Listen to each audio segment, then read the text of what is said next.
In our previous video, we focused on an empirical demonstration on why we use the n-1 denominator on the computation of the sample variance. In this video, our emphasis will shift towards providing an intuitive explanation.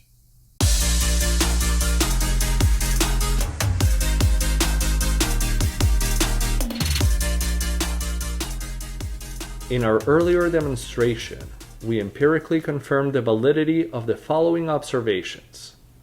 In this video, our focus is to develop an intuitive understanding of why the expected value of the sample variance, utilizing the sample average with a denominator of n, is lower than the expected value of the sample variance, which uses the population average and also has a denominator of n. Here, we provide a quick reminder of the equations, where the sample variance has a denominator of n, alongside the ideal equation for sample variance utilizing the population average. As demonstrated in our previous video, the equation on the left, which employs the sample average, underestimates the population variance, while the one on the right serves as a highly accurate representation. To gain intuition about why this holds true, let's shift our equations to the right-hand side and consider a sample of 5 individuals from our dataset. Here we have individuals with scores of 75, 78, 82, 86, and 89. The sample average of 82 significantly differs from the population average of 7. Upon calculating the sample variance using the first equation, which involves the sample average, we observe that the data points do not deviate much on either side of the sample average. However, when utilizing the second equation, which compares the data points with the population mean, we notice that these points deviate farther from either side of the population mean. Let's delve deeper into the equation. First, we need to determine the difference between each data point and the sample mean.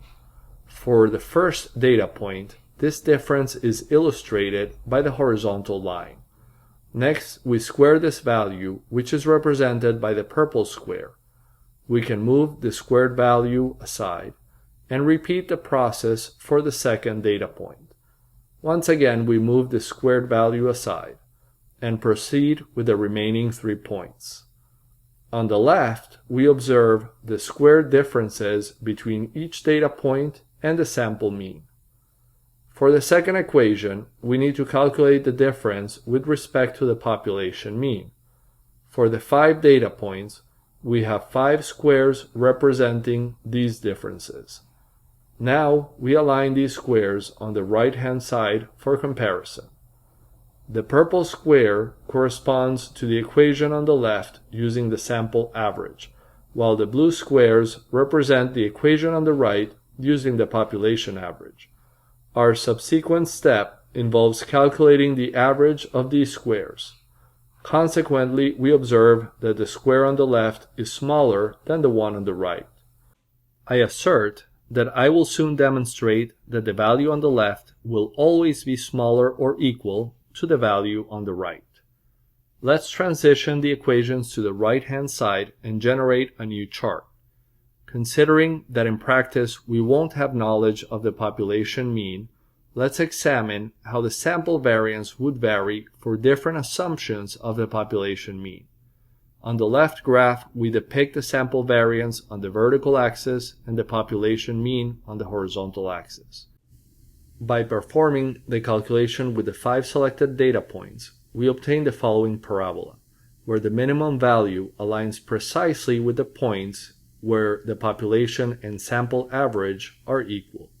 For any other population average, the sample variances increases. To demonstrate that the minimum of the curve occurs only when the population and sample average coincide, we will calculate the derivative and set it equal to 0. Here we derive the second order expression and multiply both sides by the constant n, eliminating it from the denominator. by dividing both sides of the expressions by 2 and extracting the population average from the sum by multiplying it by n, we find that the derivative is 0 when the population and sample averages are identical.